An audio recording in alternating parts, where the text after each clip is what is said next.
وصلى الله تعالى على خير خلقه محمد وعلى آله وأصحابه وأزواجه وذرياته وأتباعه أجمعين. أما بعد فأعوذ بالله من الشيطان الرجيم. بسم الله الرحمن الرحيم. إن هذا القرآن يهدي للتي هي أقوم. وقال جل وعلا في مقام آخر: ولقد يسرنا القرآن للذكر فهل من مدكر. وقال النبي صلى الله عليه وسلم: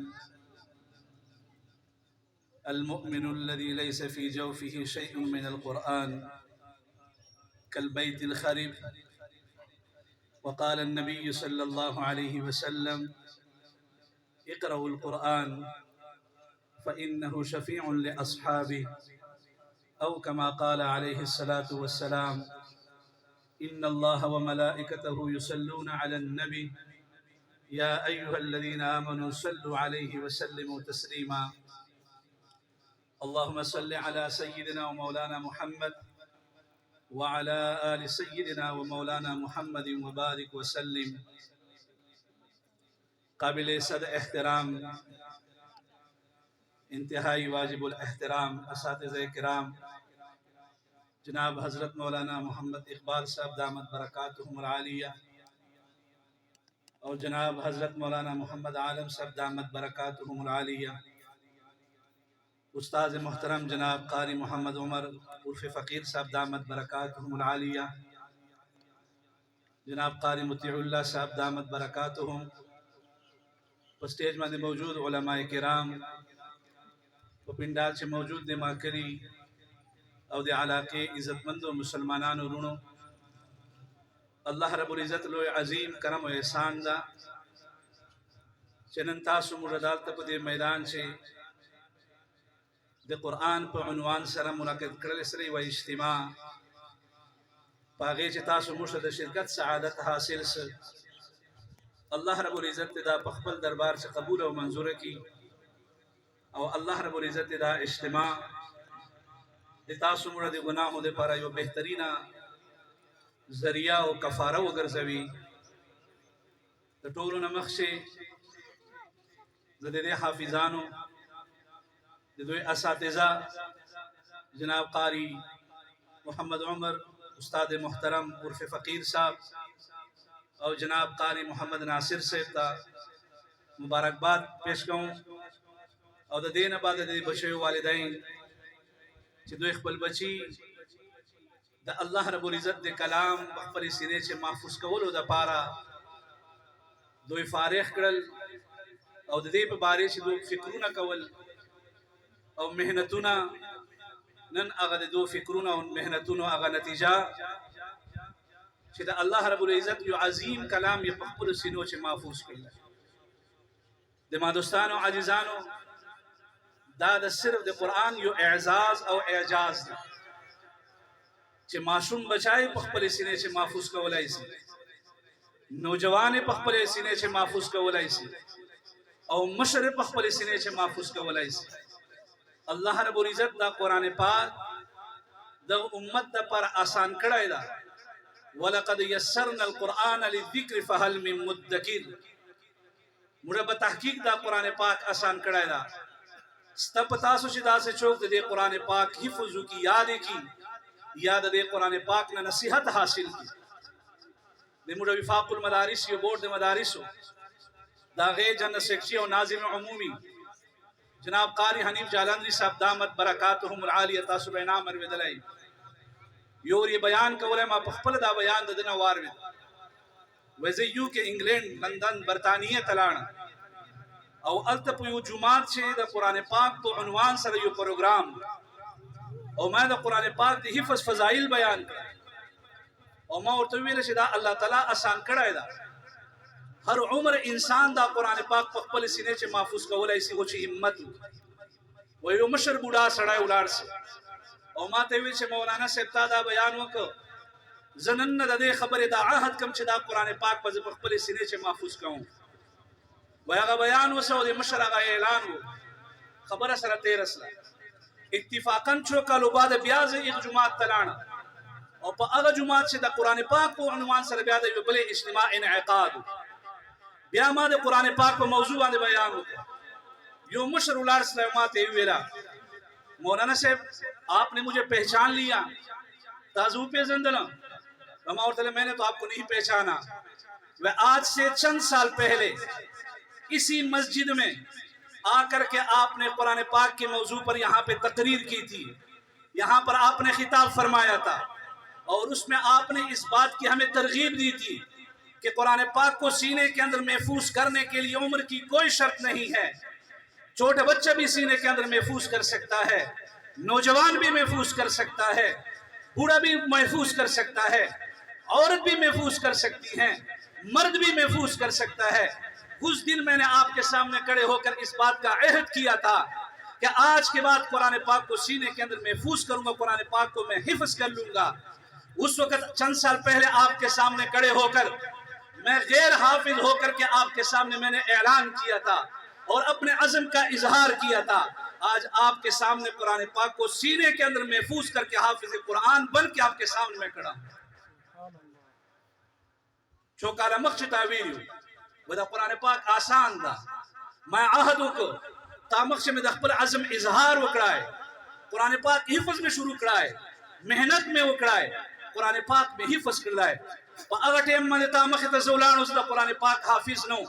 ننچو کالو بادا اگر محنت نبادا او دیتا دے بیان نبادا الحمدللہ ننزل تامخ تولان دے قرآن پاک حافظ قرآن ما دوستانو عزیزانو قرآن پاک اللہ رب العزت دا سے احسان کڑائے دا معشومان پخپلو سینو چے محفوظ کی او یاد و ساتھ ہے چے پکم سینے چے قرآن پاک موجود ہوئی آگا سینہ چے قرآن پچے موجود ہوئی آگا او جہنم وور سر جمع کی دلائی نسی یا با پسینے چے قرآن ہوئی یا با جہنم وور ورطا لگے لی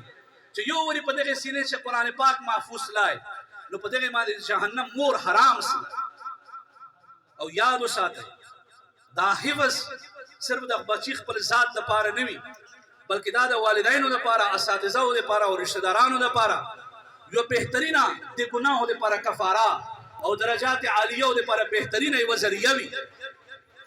شہید اسلام حضرت مولانا یوسف رضیان میں شہید رحمت اللہ علیہ و واقعہ نکلے دا امام استادانو تا معلوم دا علامہ سیوطی رحمت اللہ علیہ کو کتاب شرح الصدور پا حوالے سرائی نکلے دا وہ یو بزرگ پہ یو سفر مانے روان دا قبرستان مانے تیریش دوتا دا قبرو اگا کشف وصل لائے کشف دیتا ارتائی لکہ دی کوٹے شاہ تا چشہ کی جی ماتا ندی معلوم وکلا اللہ رب العزت دا سے نیکان خلق ماندے حالات راولی اگا حقیقت سترگی ورکی دا حجاب لریسی او اگا ورطا معلوم سی نو قبر چشروانی تا سے مشتنی پتا وہ بازی بزرگان ہوتا او دا سے اولیاء کرام ہوتا اللہ رب العزت اگا حقیقت سترگی ورکی و قبر چه پاغی سر چه روان دی نو آغی تا آغا مستحضر سی اور تا مخیط سی و دا بزرگ روان دا پا سفر مان او کشف اور تا وصل لائے پا قبرستان چه وینی چه دا خلق دی او دو مخیطا دا جوار والی دانیل وستلی سی او دو پاغی باندے ورگون دی او ہر سڑے کوشش دی چه دا جوار و دا دانیل دا اخپل وصولی یو سڑے ناس تا پا دی کرشای باندے او اغا پارام سر ناس ویسن از دو وران ما ورطیلے چی دا چوکی او تا چوکی ہے ما تیویلے چی دا مسلمانان والمیت چکم مرسلی دی اموات دا دا اغی ارواح دی دا اغا دی او زہیو مسلمانی مرسلائیں دنیا نتنائیں وی ما ورطیلے دا چشا کہ او تدار تولی ناس وی دا مسلمانان چکم ایسال ثوابو کی کلکل ملو دو اگانی کوئی چی یالنا ملو چورا رشتہ داران و فاصلی مسلمانان و فاصلی بے بخشی یا دا سنور اغی دا پارا ثواب ایسال ثوابو کی ویداغا مسلمانان ایسال ثواب پسی ہوکی بیا آگے باندې چې کوم دا ثواب تر رسیږي نو هر سړی په دې چې کوشش کوي چې وصولي او ما بچای حافظ قرآن دا فلان کی په بازار شي دکان دا روزانه ما پسې یو قرآن تلاوت کوي پورا یو ختم پسې کوي نو زه د مسلمانانو د ایصال ثواب محتاج نه یم الله رب العزت دغه نه غنی ګرځولای چې کچا بچی ما پسې ایصال ثواب کوي یو قرآن پسې ختم کوي دکان یو د خلکو ته سودا ور کوي او سونډې رپیږي ویسلان آغا بازار او دکان میں ولی دلائے سڑائے میں ولی دلائے یقیناً چی خلقو تا سودا ورکی او سودا نبادا سودا پا دوران چی دو سنڈے رپیری وای ما ورته ویلا چې ته څنګه مې دی وای زه خو د پلان کای مې وای ما ورته چې تا پلار وفات شوی دا وای ها ما پلار وفات شوی دا ما ورته ته حافظ قرآن یې وای زه حافظ قرآن یم پلار پسې حصال ثواب کوي روزانه یو قرآن ورپسې وایم روزانه یو قرآن وایم وای ما دا حالات ورته بیان کړ واقعا مې ورته بیان کړه وای دا حقیقت ته چې زه پلار پسې روزانه چې کومه د قرآن پاک تلاوت کوم حصال ثواب ورپسې کوم وای چې مو د بعد بیا اتفاقا دا بزرگ بیا په دغه لارې باندې تیریږي هغه مسلمانانو ارواح هغه اموات لکه څنګه چې کوم هغه مړی هغه د جوارو په دانو باندې اخیستلو کوشش کوي په هغه باندې جپټې وي دغه څه دغه یو سړی چې کله په کرسۍ باندې ناست مخ شي دا مسلمانانو په میتو په امواتو په ارواحو چې د روح ملاو ده دا هم ورسره ده او په هغې باندې چې کوم د ځان جپټې وي بیا د اخیستلو کوشش کوي وایي ځینې زدو ورانه نه چې دا خو مخکې کیفیت بلو په کرسۍ باندې ناست وي او اوس خو ته دې مسلمانانو سره ملاو سرې نو اخر وجه چې دا وایي ده ما ته وویل چې ما هغه بچای چې ما پسې به تلاوت کولای ما پسې به ایصال ثواب کولای هغه هم نن وفات شوی ده نو ما پسې شاته څوک د ایصال ثواب کوونکی نشته نو زه د مسلمانانو د ایصال ثواب محتاج یم او زه دا کوشش کوم چې دا ایصال ثواب او دا فایدې زه حاصلې نو د قرآن پاک دغه فایدې قاری محمد طیب صاحب رحمت الله علیه لیکلي دي انسان ذات په اعتبار سره قیمتي نه وي انسان صفات په اعتبار سره قیمتي وي یو سړی وي شکل صورت په اعتبار سره به ډېر ښایست په خدای ورکړی وي الله رب العزت په حسن ورکړی وي خو کله چې دغه یو انسان له صفاتو نه خالي وي نو په معاشرې چې د دغه سړي هېڅ حیثیت نه وي او چې کله خدای پاک یو سړی به د ظاهر د حسن صورت نه یقینا چې کمزوری به وي خو چې کله خدای پاک صفات ورکړي د سړي ته بیا په معاشرې چې لوی نام وي او لوی اعزاز او عزت وي دی فرمایي قاری محمد طیب صاحب رحمت الله علیه و حضرت امیر المؤمنین عمر بن خطاب رضی الله تعالی عنه نافع بن عبد الحارث رضی الله تعالی عنه د مکې گورنر صحابي دا مکې گورنر امیر المؤمنین حضرت عمر فاروق رضی الله تعالی عنه بلا ترتیب چې دغه علاقو چکر لګول معلومات پې کول چې څنګه حالات دي د ما چې کوم گورنران مقرر کړي دي دغه خلک مطمئن دي او کنه خلکو ته چې مشاکل او تکلیفاتو سامنا خونه ده نو یو ری پته ولګیدله چې عمر فاروق رضی الله تعالی عنه مکې ته روان د مدینې نه او د هغه گورنر حالات معلوموي نو حضرت نافع بن عبد الحارث رضی الله تعالی عنه نافع بن عبد الحارث رضی الله تعالی عنه ته پته ولګیدا چې عمر فاروق روان رضی الله عنه نو حضرت نافع بن عبد الحارث رضی الله تعالی عنه استقبال لپاره مکې نه وتلای او د دې استقبال لپاره بار وتلای چې څنګه کله بار راغی نو عثمان یو جای دا باغې باندې دوړو ملاقات وسلای حضرت عمر فاروق ورته فرمایي یہ نافع خپل جان جی باندې نائب چوک مقرر کړای دا ظاهره خبره ده چې ته گورنر یې ته یو خلیفہ او ته هغه جی ذمہ دار او حکمران یې تا په خپل جی باندې چوک مقرر کړای دا حضرت نافع ورته فرمایل چې ما په خپل جی باندې ابن ابزا عبد الرحمن ابن ابزا رضی الله عنه ما هغه مقرر کړی دا هغه ورته ابن ابزا چوک تا وهو مولا من موالينا هاني مولا آزاد کړل سلو غلامانو نه یو آزاد کړل سره غلام دا عمر فاروق ورته حیران دا چې یو تا په مکه خلکو باندې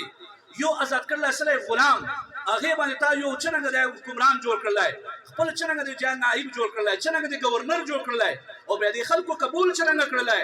حضرت نافع ورته فرمایل و ما اسخ خپل نائب نه جوړ کړای ما اسد دو حکمران نه جوړ کړای په دې چې دوه صفاتو او په دې دوه صفاتو په بنیاد باندې ما د مکه گورنر د خپل جان نائب جوړ کړلای یو د حافظ قرآن وو چې د پسینې چې قرآن پاک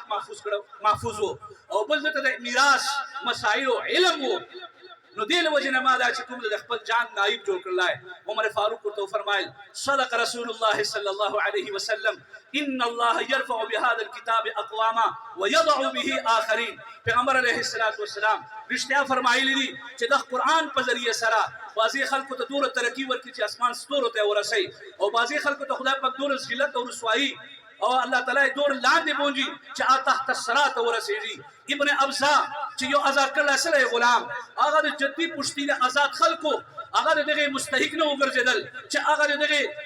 نائبان جوړ شي هغه گورنر جوړ شي د قرآن د حفظ له وجنا حضرت عبدالرحمن ابن ابزا د مکه گورنر استحقاق لري او د مکه گورنر جوړي نو حضرت قاری محمد طاهر صاحب رحمت الله علیه لیکي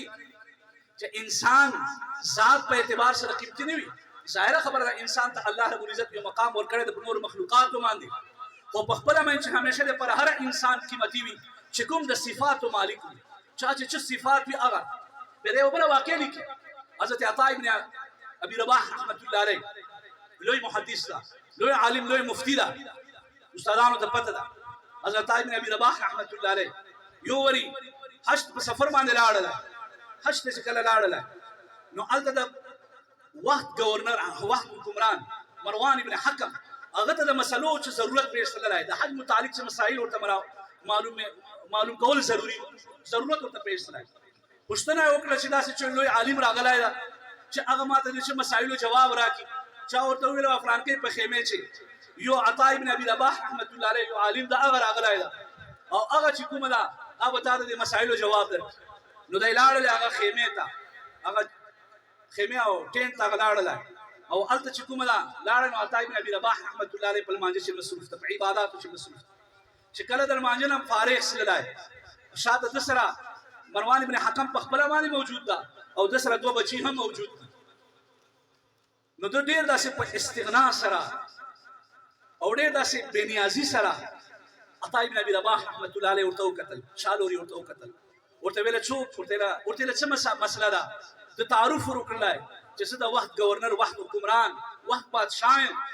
او دا مې نام ده او مسایل معلومول غواړم. هغه ورته ویله دې سره ما څه سره کار نشته چې ته څوک یې، مسله دې څه ده ما ته مسله بیان کړه. عطا ابن ابي رباح رحمت الله علیه مخې ته مسله بیان کړله، سوالونه یې وکړل، هغه ورته جواب وکړلی. عطا ابن ابي رباح رحمت الله علیه په باره کې راځي وایي دی کان رجلا اسودا، دی تور او دی اشل، د لاسې هم شول، اعرج ګوډ هم، افقس او دغه پزه چې کومه دغه څه ورته وایي بینده وه، پزه هم بینده وه او لیکلي دي ثم اعمى، زندګي په اخر حصې چې بیا دی نابینا هم سیدلی. دا ټول د ده صفات کمزوریانې دي، خو هغې باوجود د وخت بادشاه هغه راځي او د حضرت عطا ابن ابي رباح رحمت الله علیه نه مسلې پوښتنه کوي. د ټولو عیوبو ته او کمزوریانو ته چې وګوري،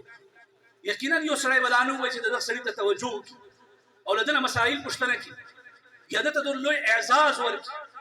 خو الله رب العزت صفاتو خاوند ګرځولی ده، علم یې ورکړی ده، قرآن تعلیم یې ورکړی ده، احادیث په سینې چې محفوظ کړلي دي، د پیغمبر علیه الصلاة والسلام وارث ګرځېدلی ده. نو الله یو اعزاز ورکړی ده. نن د وخت بادشاه راځي د ده په پښو چې پرېوځي، د ده په قدمو چې پرېوځي. بیا چې کله دی فارغ سلی، بادشاه فارغ سلی، بیا خپل بچیو ته مخاطب سلی ولا تنیا فی طلب العلم، ای د ما بچیو د علم په طلب چې کله سستی مه کوو، کله کم همتي مه کوو. زه به زندګي بر چې د دغ افقس او دغ رجل اسود او د دغ اعرج او د دغ اشل د دغ سړي مخې ته چې ما کومه نن ذلت او رسوایي برداشت کړله، ما به دا زندګي بر ویره نشي. چیرې تاسو د علم په طرف چې هغه تاسو کم همتي او تاسو کمزوري مشکارو بلکې همت علم په طرف چې تاسو په مخ باندې جو، ورنه تاسو به سبا دغسې د داسې کمزور خلکو مخې ته رسوا یو. ولې ما دوستانو عزیزان، الله رب العزت د کلام په ذریعې سره انسان ته عزت ورکوي. الله رب العزت په دې دنیا چې هم عزت ورکوي او په آخرت چې خو دې عزتونه تاسو مخې ته ډېر علماو فضایل بیان کړي دي، ډېر فضایل یې ته بیان کړي. پیغمبر علیه الصلاة والسلام فرمایي چې حافظ قرآن ته وویل سي وایي دا د بهشت درجات د جنت پړوي او په دې باندې خیزه چې کله ته کوم ځای ته آخري د قرآن پاک آخري آیت تلاوت کې هلته به تا جای وي او یاد وساتو د قرآن پاک د جنت هر حصہ چې لاندې نه پاس وي هغه اعلی وي. اوس خو داسې وي که تاسو شعرو چې به پاتې سوي ټول اکثر ملګري پاتې سوي دي چې سړي په درېیم او څلورم منزل چې کوري سړی ډېر چې تنګ وي ځکه چې بار بار په سړیو باندې به خیز چې لفټ نه وي او که بیا کراچۍ چې بیا خو جناب یاري هلته 15 12 20 منزله پلازي وي هلته خو لا لوی تکلیفات. خو د جنت معامله الټه ده. جنت هره درجه چې کومه اعلی وي هغه به د لاندنۍ نه پاس وي، بیا چې کومه د هغې نه پاس وي هغه به د هغې نه اعلی وي، بیا چې کومه د هغې نه پاس وي هغه به د هغې نه اعلی وي. نو دغه څه به حافظ قرآن ته خدای پاک هغه لوی چې کله د قرآن پاک د ټول تلاوت د الحمدلله نه شروع کی والناس پورې وایي چې کله د والناس ته رسېږي هلته به د جنت چې درجه وي دا لوی فضایل او بل د ما دوستانو عزیزانو قرآن سره مناسبت او نسبت او تعلق دا ډېر ضروري ده نن د موږ نوجوانان یو عامه المیه ده په رمضان چې لږ ډېر تلاوتونه سره کوو نور د قرآن ډېر سره لري قرآن سره مو هېڅ تعلق نه وي دغه له وجې نه مسایل ورته راځي پریشانیان ورته راځي پیغمبر اسلام فرمایي اقرأوا القرآن فإنه شفیع لأصحابه و د قرآن پاک تلاوت کوو قرآن پاک سره جوړښت راولو قرآن پاک له خپل زندګۍ نه مه لرې کوو په ورځ د قیامت په دغه قرآن پاک تا دپاره سفارشي ګرځېږي او دغه قرآن پاک به د تا دپاره جګړې کوي الله سره او تا به جنت ته بیایي یو سړي په باره چې به د جهنم فیصله وشي پیغمبر اسلام فرمایي ترمذي روایت ده د په باره چې به د جهنم فیصله وشي وایي دا به جهنم ته ځي قرآن پاک په مخې ته ورته راشي منعته الليل منعته النوم من الليل في الليل شپې مې له خوب نه منې کړی و تلاوت پې کوو زه به یې اخیستی وم زه به یې لوستله زه به یې تلاوت کومه نن ته په باره چې د جهنم فیصله څرنګه کېدلی شي شفعنی فیه ورته وایي به یا الله ما سفارش دی دغه مسلمان په باره چې قبول کا چې زه به شپې باندې تلاوت کوله په ورځې به تلاوت کوله خوب نه مې شپې باسله زه به زه تلاوت کوله نن دغه په باره چې د جهنم فیصله دغه په باره چې ما سفارش قبول کړ پیغمبر علیه الصلاة والسلام فرمایي چې تر دوره پورې به سفارش کوي قرآن او روزه یشفعان چې د دواړو سفارش په الله قبول کی او دغه سړی چې د جهنم فیصله په باره چې شوې ده دا سړی به جنت ته تلو ولا جوړ شي نو د ما دوستانو عزیزانو قرآن پاک سره نسبت ډېر ضروري ده کم سے کم روزانه د سړی وسې پاره تلاوت وکړي که وسې پاره نه سړی د نیمه سې پاره تلاوت وکړي او کم سے کم د قرآن پاک سره هغه تعلق او قرآن پاک ملاقات او زیارت هغه ورته کېږي حضرت علی رضی الله تعالی عنہ فرمایي چې کله مې زړه غواړي چې الله سره ملاقات بیا لمانځه ته لاړ شم او کله مې چې زړه غواړي چې الله سره خبرې وکړم بیا قرآن پاک تلاوت کړم دا د الله کلام ده الله یې هر چا ته توفیق نه ورکوي چې په سینو چې محفوظ کړي الله هر چا ته توفیق نه ورکوي چې دغه تلاوتونه وکړي الله یې هېڅ سړي ته ورکوي چې کوم سړی الله ورته محبوب وي او الله ورته هغه خوښ وي الله ته هغه ته د تلاوت هم توفیق ورکوي هغه ته د تعلیم هم توفیق ورکوي او هغه په سینې چې هم محفوظ کولو توفیق هم هغه ته ورکوي نو دې نه بعده ور هر یو سړی نن دلته دغه اجتماع چې د خبرې عهد وکړو چې ان شاء الله ما یو ورځ به داسې نه تېروي چې په هغه چې زه د قرآن پاک تلاوت نه وکړم خامخا به ځکه چې په ورځ د قیامت به په خپلو اعمالو باندې یو انسان جنت ته به ډېر مشکل وي پیغمبر علیه السلام فرمایي چې تاسو الله نه فضل غواړو ځکه چې جنت ته به داخله د الله په فضل سره وي حضرت عایشه ورته فرمایي یا رسول الله ته به هم د الله رب العزت په فضل سره جنت ته ځې پیغمبر علیه السلام ته فرمایي الا انا ان يتغمدني الله برحمه وفضل وها زبج کوم د جنت ته ځه الله تعالی په فضل سره بجو چې الله تعالی د رحمت او د فضل په چادر چې ما پټ کی نو زه به جنت ته ځم پیغمبر علیه السلام خو ګناهونه شاته مخ ته ټول معاف دي دی خو جنتی ده دی خو سردار ده د ټول انبیاء سردار ده د دې وجه نه الله رب العزت دا کائنات پیدا کړی ده دا کائنات ته سجاوټ او خوشواله ور کړی ده چې د دې دنیا تر روان خو پیغمبر علیه السلام امت ته دا ورشوي چې الله رب العزت فضل سوال کو د ما دوستانو عزیزانو چې قرآن پاک سره متعلق وي قرآن پاک سره نسبت وي نو دا قرآن پاک سفارش په ذریعه سره او د قرآن پاک الله رب العزت په فضل په ذریعه سره د تاسو مړه جنت ته داخله وي او بل دا چې کم سے کم خپلو بچو نه حافظ قرآن جوړ چې سبا د دنیا تلای سړی صدقه جاریه ورپسې او تلاوتونه ورپسې کوي انشاءالله ثواب ورپسې کوي قاری محمد طیب صاحب رحمت الله علیه لیکي چې کله ما پلار وفات کېده د مرګ نه شل ورځې مخکې مولانا محمد احمد صاحب رحمت الله علیه د دارالعلوم دیوبند دوم محتمیم و چې کله دی وفات کېده نو زه شل ورځې د مرګ نه مخکې وغوښتم او ما ته ویل چې کله ما پلار وفات کېدلی قاسم العلوم والخیرات حضرت مولانا قاسم نانوتوي رحمت الله علیه وایي هغه چې کله وفات کېدلی نو شل ورځې زه مخکې وغوښتم پلار ورته وایي چې کله تا نیکه وفات کېده نو شل ورځې مخکې زه وغوښتلم او ما ته ویل مرګ نه مخکې شل ورځې چې بچا تا ته به خدای پاک لوی علمونه درکړي تا ته به خدای پاک لوی عزتونه درکړي دا هر شی به تا پاره خو یاد وساته چې پتا باندې کوم ورکوالي چې ما قران پاک حفظ کړاو دا ما خپل ځان د پاره در باندې کړاو چې زه دې دنیا نه لاړ څه چې شاته ما پسې تلاوتونه کوي ایصال ثواب ور پسې کوي او هغه ثواب ما تر رسید نو یاد وساته ما مرګ نه بعد چې ما ویر نه کې ما پسې به ضرور د قران پاک چې حصہ تلاوت کوي او ایصال ثواب کوي قاری محمد طیب صاحب رحمت الله علیه لیکي چې والد محترم ورته فرمایل چې هغه والد صاحب هغه وصیت او د نن ورځ داسې شپه نه تیر سره چې په تهجد